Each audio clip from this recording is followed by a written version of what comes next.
Are you ready to prove that there are no dangerous weapons, there are only dangerous men, and use naked violence of force to protect those in need of it by bringing Robert Heinlein's Starship Troopers to Warhammer 40k? Today, we're going to be talking about bringing the Mobile Infantry, the precursors to pretty much every armored suit wearing unit in all of sci-fi, to the tabletop in a new reinterpretation that is a Warhammer 40k Successor Chapter. I need a corporal. You're it until you're dead, or till I find somebody better.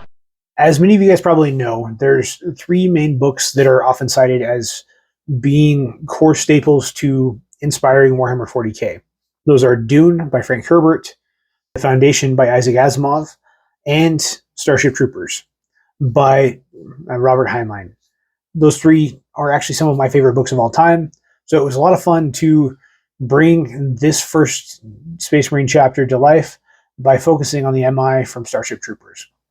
It was amazing to really see how easy this was and how little of a jump it was to bring them to life on the tabletop and represent them very clearly.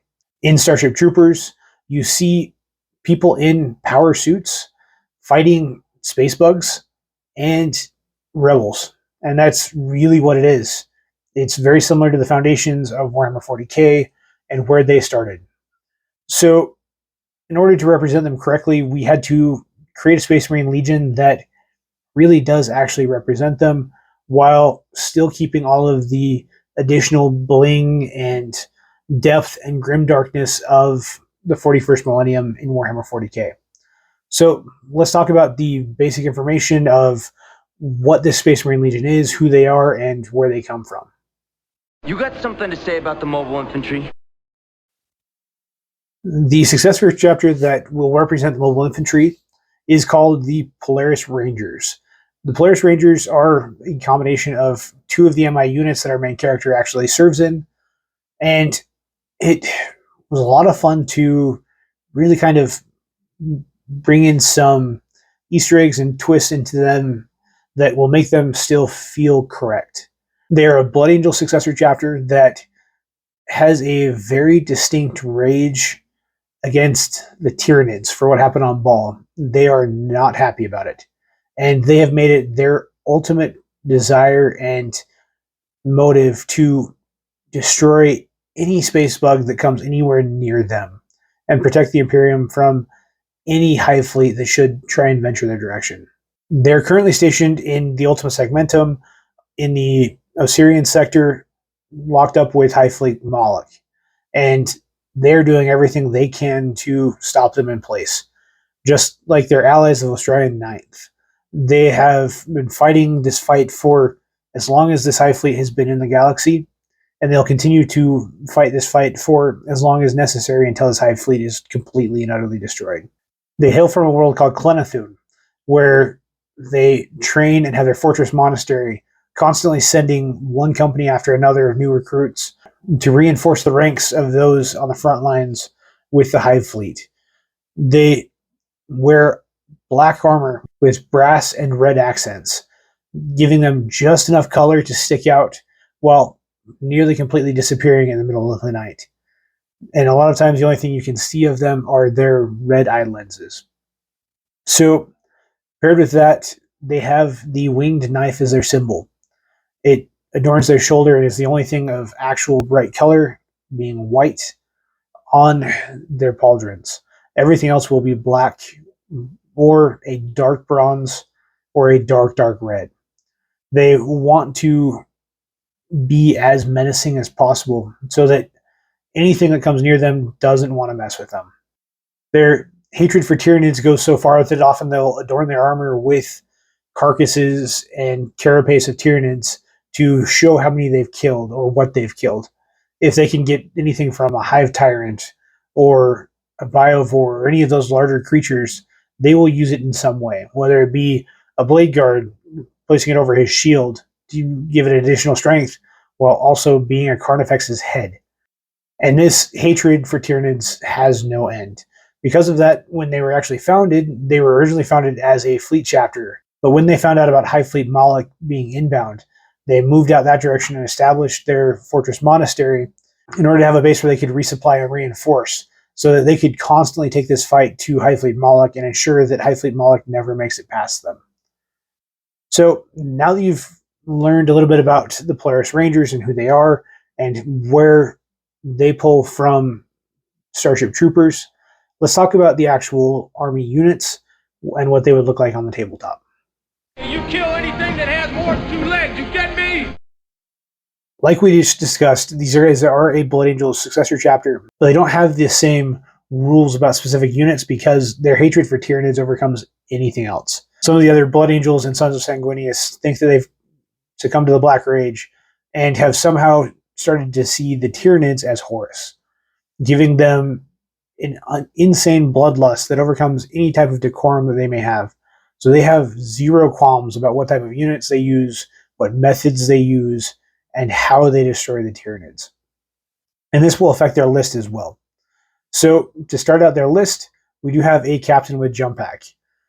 Just like the MI, these guys will be using a lot of jump and move.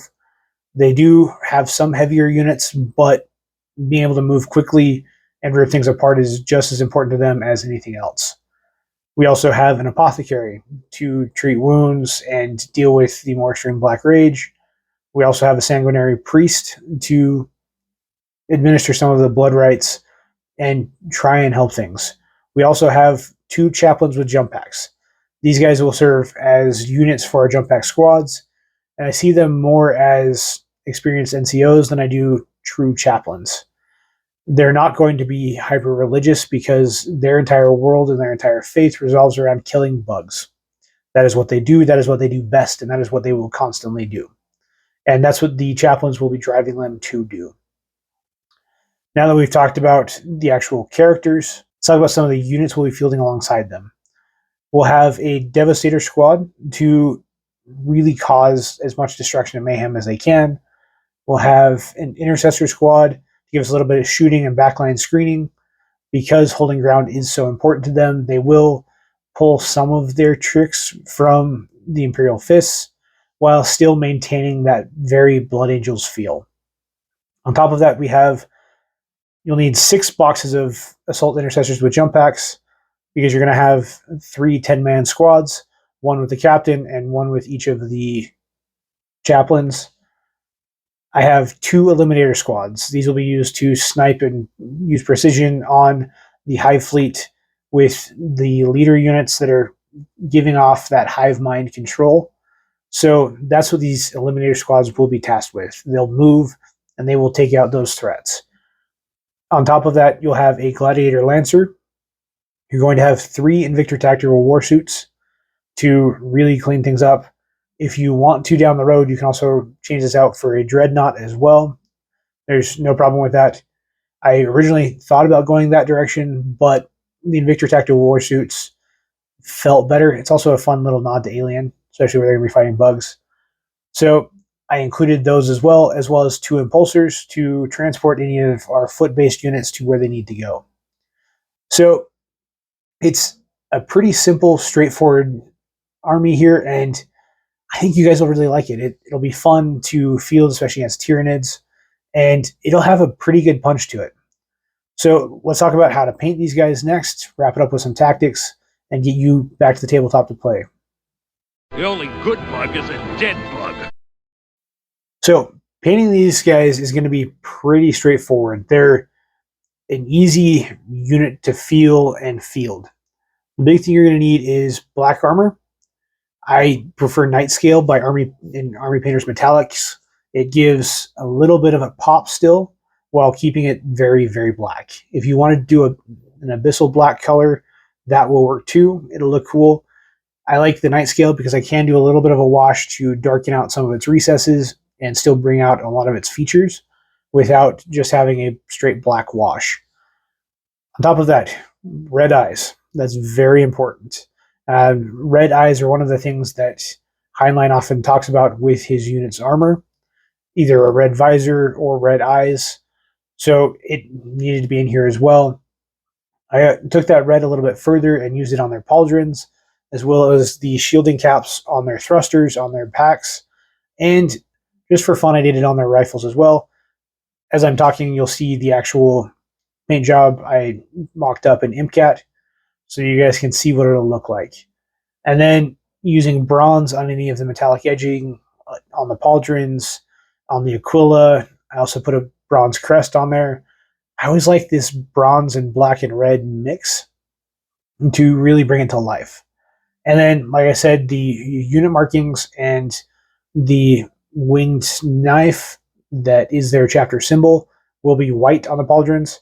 Unfortunately, I couldn't get it to work properly in ImpCat, so they're showing black there. If you wanted to go black as well, you can. It just felt a little too Raven Guard in black, so I felt that white would be better. Now, once you guys have these painted, basing is going to be very important. In Starship Troopers, the world they fight the bugs on is a very red dirt world. So is Ball. That would be the driving force I would use to pull my basing into the story.